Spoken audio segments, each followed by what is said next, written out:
Hey guys, how's it going? This is Tim Harvey. This is my very first video where this is concerned. I've done a lot of videos, but this is my very first video where this is concerned, speaking specifically on economy stuff. I've been blessed to help, thousands of people get into the real estate business through wholesaling real estate. And I just want to give you guys just a little bit of backstory before we get into this video with Glenn Kelman, the CEO of Redfin, and his estimate of what's going on right now. But just a little bit of backstory about me so you guys know what my interest is in this business so you can, truly understand. I've been in this business since 2001. I was a restaurant manager. I was the kind of person that worked about 80 hours a week. I actually hated, I hated my job, but I love serving people. A friend of mine came to me, and me and him, we actually started an investment club where we were investing in stocks and things of that nature. Had about 6 people, that began to do it, did it for about a year. And then, both me and that partner, a friend of mine, we were still on our jobs. He worked for a large company. I worked for a large company as well, still in the restaurant business. And he was like, look, man, I really want to get into this real estate business. And I was thinking the same thing because, the thing that I loved about real estate was while stocks were good, the real estate was something that I could actually touch. Real estate was something that I could actually hold on to. I could make a lot, I could make my money, in so many different ways with real estate. Didn't know that quite then and there, but it was still attractive at the time. So I ended up leaving my job. He left his job. We found a deal, and we just, we stepped out on faith. We found a deal. Somebody had sold us, and we did a renovation on the deal. Barely got out of the deal. Barely got out of the deal. And but I found myself being hooked on real estate. So got into it full time. Began to buy a lot of property. Began to Section 8 it. That was the way that I was getting the rent and the income out of it. And there came a time where I needed to refinance some of my houses. So I went to a mortgage company here in Atlanta, Georgia, and the owner, it's pretty cool. The owner was the kind of guy that was, basically was like, hey, bring all your stuff here, and we'll help you do your deals. And so I began to refinance my own deals. Is how it worked at the mortgage company. And refinanced about 7 of my properties. And the owner said, man, why don't you just hang around, man? Like you know what you're doing. So ended up getting into the mortgage business there, at first as a mortgage broker, and then eventually as a mortgage banker. And I loved it, did it for about, 6-7 years. And then the great crash happened. The market crash happened. Didn't know what to do. Had all the wrong people around me. Just didn't know what to do. So we all just kind of settled back in. I was making a lot of money, before the crash. But when the crash happened, and I didn't know that if I stayed in the business, that I would have made a lot of money, like during the recession. So got out of the business and eventually went back to work. I eventually went back to corporate America. I started doing, first I just got a job. First thing I did was I started selling jewelry at a store here in Atlanta, Georgia. Learned a lot about the business, but just went back into retail, and eventually I was able to get into corporate sales. And got into a corporate sales environment. I thought that was going to be much better, and just got the itching, man. Just got the inkling. I want to do real estate again. Reason I wanted that was because a friend of mine was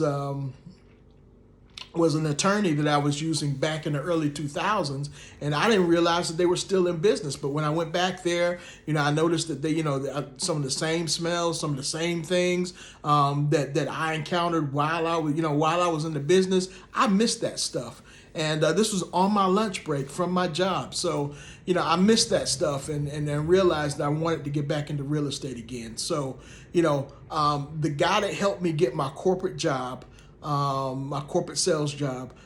He wanted to get out and get back into real estate again too. He was a friend of mine from real estate before. He wanted to get back into real estate. So both of us, we pretty much mindseted our way back into real estate. I actually got fired from that corporate job, and he got fired too. But we found ourselves doing deals. I found myself doing deals, and I started doing wholesale deals. First started doing wholesale short sales because at the time. Short sales were really big. And I went to that attorney, and the attorney told me that if I found, people that needed, that were in distressed positions, that he would help me, help me with the properties. So he introduced me to a real estate agent, and, myself and another partner of mine, we began to go out there, and we began just knocking on doors. We grabbed the pre-foreclosure list, started knocking on doors. And as we knocked on doors, we found a lot of people needed help, and I found myself really getting into wholesaling. So at first I thought that I would have to, buy the properties and keep them, but I was told that you can actually buy these properties, make a profit off of them, and then turn around and sell them, or get a fee for for what it is that you're doing. So that was my real introduction into wholesaling. Began to do wholesaling.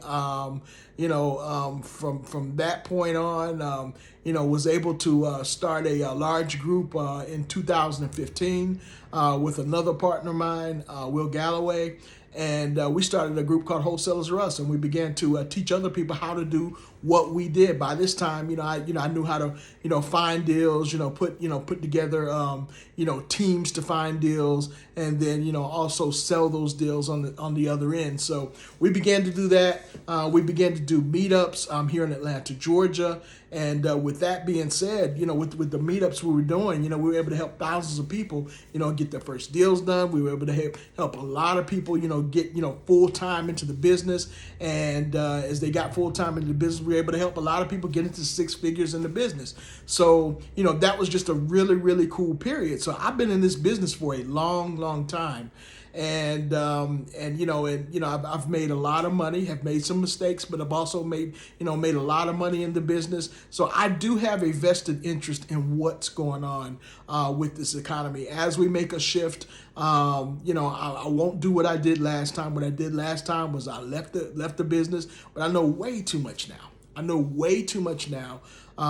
To do that. So I have a vested interest in knowing what's going on, with this economy, what's going on with the housing market, local market here in Atlanta, Georgia, of which I serve, and also the national market. I mean, I do deals, I've been blessed to do deals nationally, so also the national market. So what Glenn Kelman says, is very, very interesting to me. And I just want to share with you guys. I'm going to share with you guys what my opinion, and if it makes sense, follow me. If not, that's cool too. But we can have a discussion about it. So that's where I am with it, guys. I'm going to go ahead and start this video, and we'll just go from there. All right. So here we go. Up more than 14%. How do you square that with the housing market taking a turn from the worst, to use your words? Well, I think it could have been worse. Analysts were worried that the market had completely crashed, and instead, over the past 4 weeks, it's gotten better. So in June, demand was far worse than almost anyone expected. We had the biggest rate hike since 1987. Economists were thinking that there'd be a 1% decrease in home sales.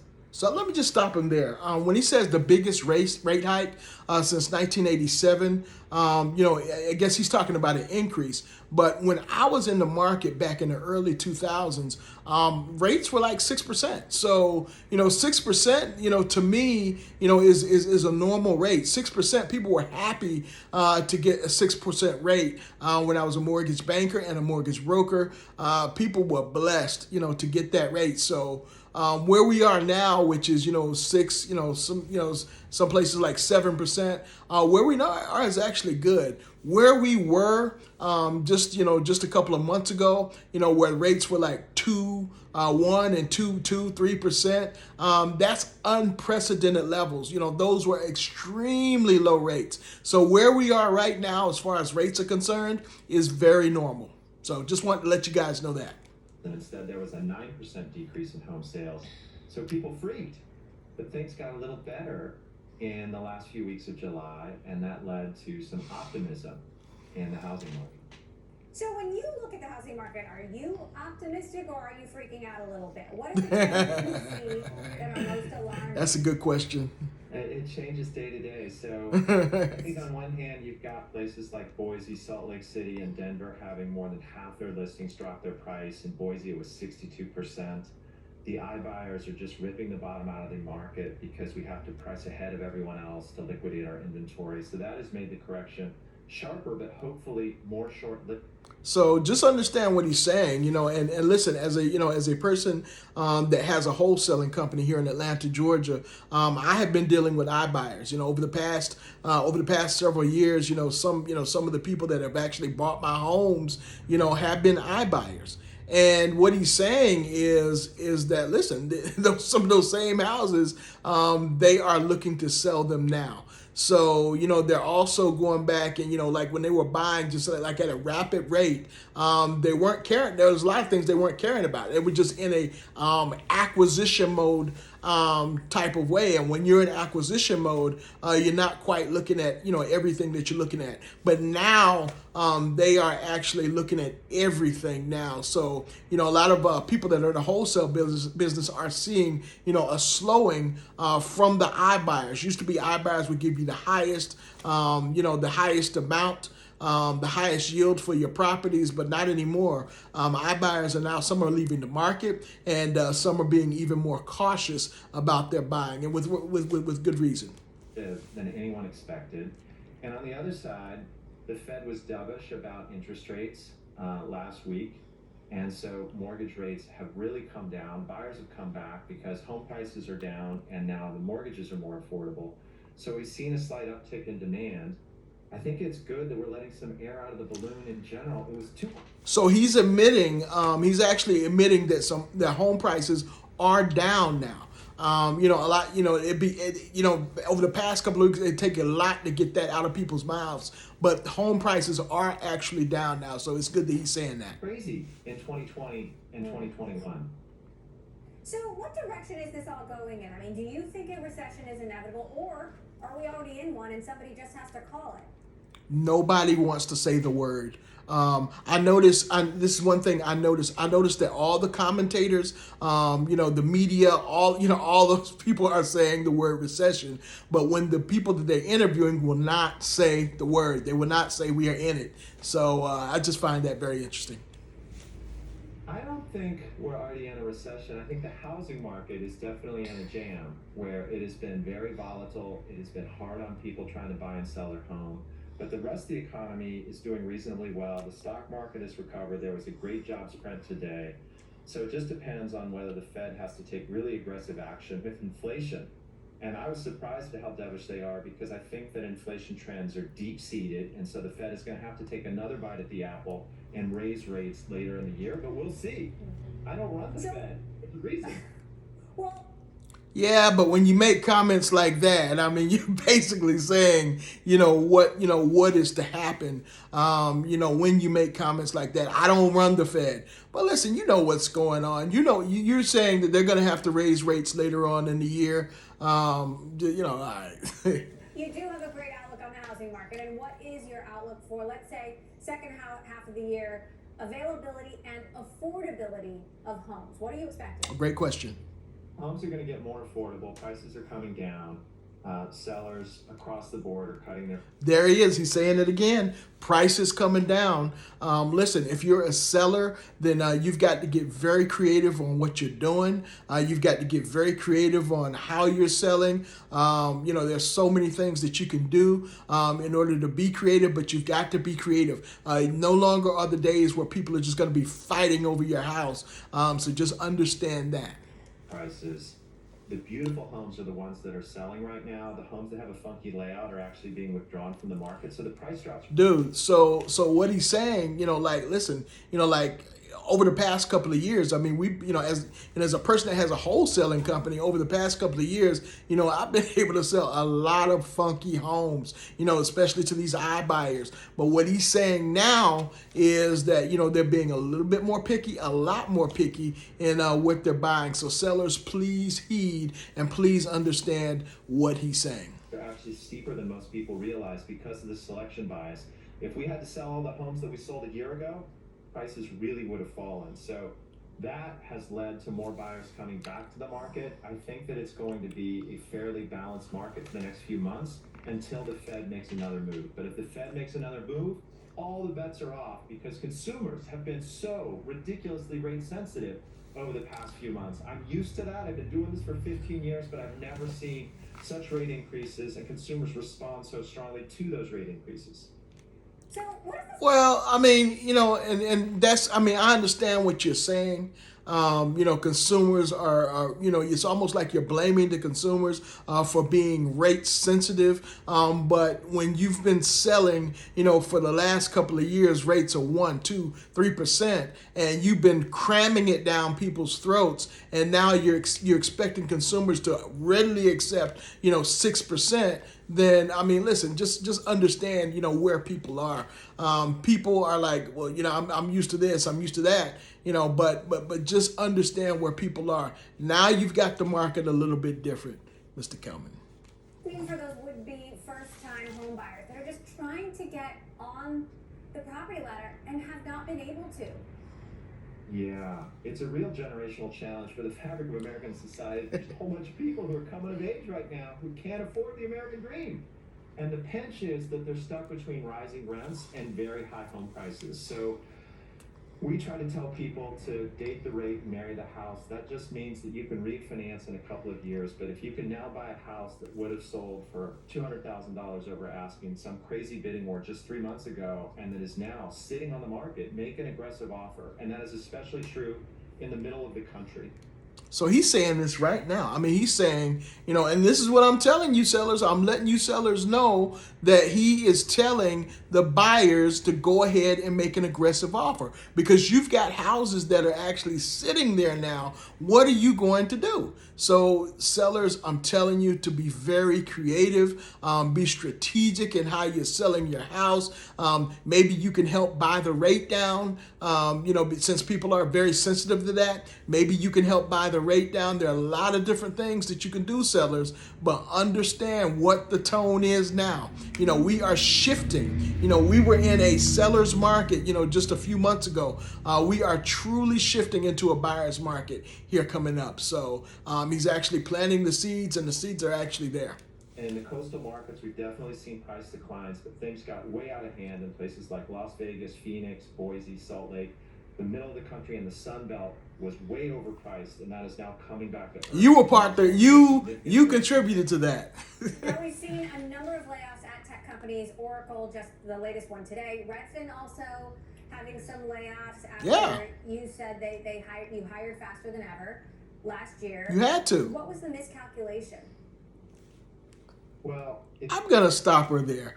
It wasn't necessarily of a miscalculation. It wasn't that. It was a supply and demand thing. Listen, at the time when rates were at the unprecedented lows, people had to hire. Redfin had to hire. All these places had to hire because, they needed the people. But now it's just a little bit different. It wasn't really a miscalculation. He's going to say it was, but it wasn't. It wasn't just a miscalculation, it was my miscalculation. I was the one who hired it.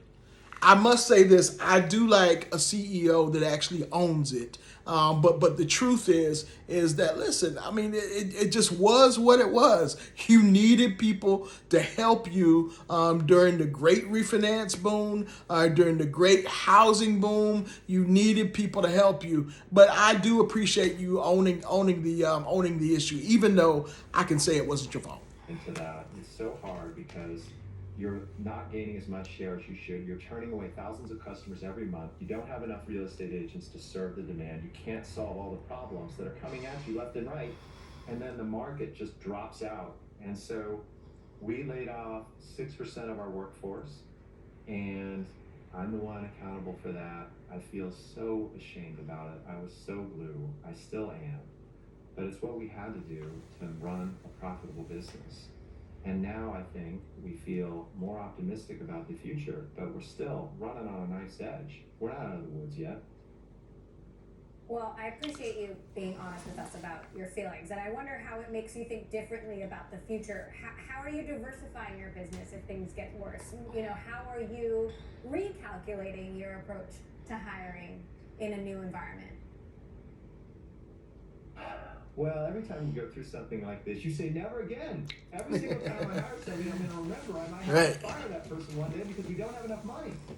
And it's just hard because it's almost like you're on drugs and you've drank too much, or you're just out at late some party or something at 3 a.m, and all of a sudden the lights come up and you're like, what have I done?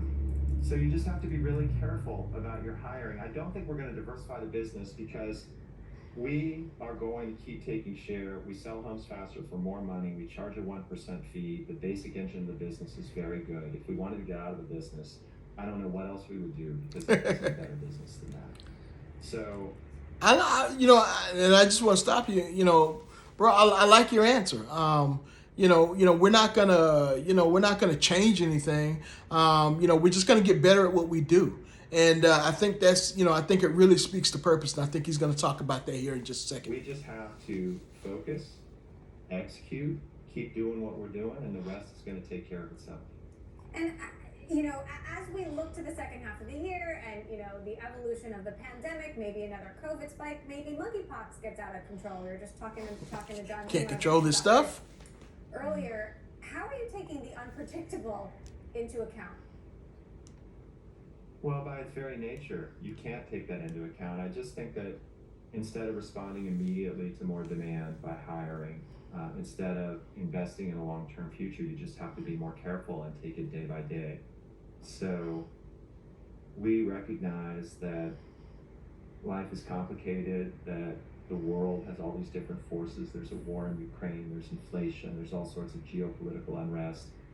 And we just try to stick to our knitting and do what we do best. And if bad things are going to happen, you can't just rely on the idea that you're going to have incredible commercial success. You have to have some rudder that guides you through your life where you really believe in what you're doing. So if there's a moral dimension to it, it helps you get through the ups and downs a little bit better. But if it's all about the money, as soon as there ain't no money in it, your whole being collapses. And so I think we just have to remember that we got into this business to make housing more affordable, to make it more fair. And if we do that, we're also going to make a pretty penny for all the people who have invested in us. We want to vindicate you, but the way to do it is to do it right. Welcome to the Bigger Pockets. What he's speaking to, guys, and he's speaking to purpose. Is what he's speaking to, and he just said it right. I mean, listen, we want to. We're working in what it is that we are supposed to be doing. We're going to get better at it. There's a reason that we're doing it.